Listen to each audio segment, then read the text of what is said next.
සුබ දවසක් ඔයාලා හැමෝටම. ආදරෙන් පිළිගන්නවා බබාට කෑම YouTube channel එකට. අද හදන්නේ හරිම රස ඒ වගේම හුඟා ගුණදායක කෑමක්. මේක දෙන්න පුළුවන් වෙන්නේ අවුරුද්දට වැඩි බබාලට. තාමත් බබාට කෑම YouTube channel එක subscribe කරලා නැත්නම් අපේ channel එක subscribe කරන්න. ඒ වගේම bell icon එකත් click කරලා අලුත් videos දාපු ගමන්ම දැනගන්න. මම මේ අරගෙන තියෙන්නේ කොස්සට. කොසට ටික අරන් තියෙන්නේ තම්බලා පොතු අයින් කරගෙන. දැන් මම මේ ටික හොඳට කුඩු කරගන්න තමයි ලෑස්ති වෙන්නේ. ග්‍රයින්ඩර් එකට දාලා මේ ටික කුඩු කරගමු. කොසට ටික මෙන්න මේ වගේ වෙන්න කුඩු කරගන්න ඕන.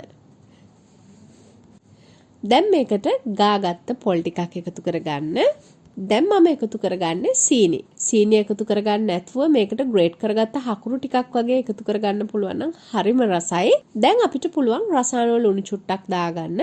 ඔයාලා කොස්සට තඹ ගන්න වෙලාවෙදි ලුණු එකතු කරගන්නවා නම් මේ වෙලාවෙදි ලුණු එකතු කරගන්න අවශ්‍ය වෙන්නේ නැහැ. දැන් මේ ටික ඔක්කොම හොඳට කලවම් කරගන්න.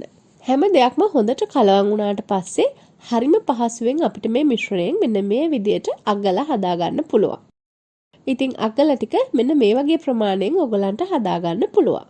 ඔන්න ඔය විදියට ඔයාගේ බබාට රසම රස කොස්සට අග්ගලා හදලා දෙන්න පුළුවන්.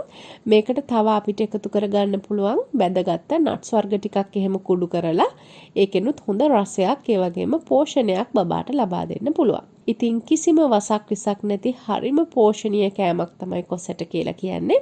අවුරුද්දට වැඩි බබාලට අනිවාර්යයෙන්ම යාළගේ කෑමට කොසට එකතු කරගන්න අමතක කරන්න එපා. ඒ වගේම කොසට වගේ දේවල් වලින් මේ වගේ රසම රස කෑමත් ඒගොල්ලන්ට හදලා දෙන්න ඔයාට පුළුවන්. එහෙනම් අලුත් වීඩියෝ එකකදී ආයෙත් දවසක හම්බ වෙමු. හැමෝටම සුබ දවසක්.